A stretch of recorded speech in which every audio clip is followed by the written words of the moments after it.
فرما دی کہ آپ نے گھبرانا نہیں ہے، پریشان نہیں ہونا، میں نشان اور تہے بنا کر دے رہا ہوں۔ جو جو کافر آتا جائے گا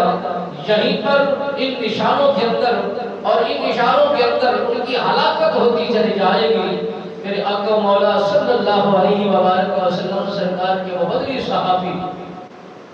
اور وہ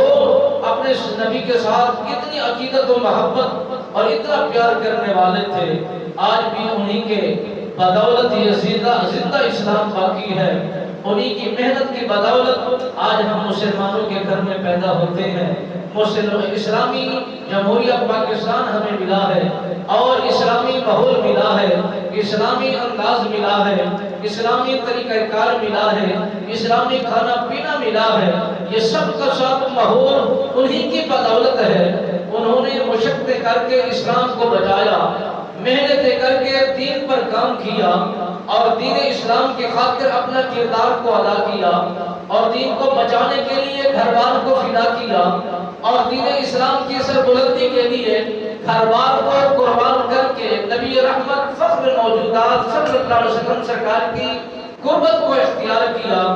اور آپ کے رفیق بن کر زندگی کو بسر کر رہے ہیں، آپ کے ساتھی بن کے سفر کر رہے ہیں۔ اسلام کے لیے انہوں نے جو کردار ادا کیا ہے، تعداد میں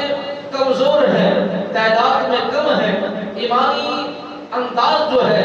اسلامی جو جذبہ ہے وہ بہت بلند ہے، بہت اعلیٰ ہے، بہت افضل ہے، ہر چیز سے ٹکرا جانے والا ہے۔ مالک مختار نے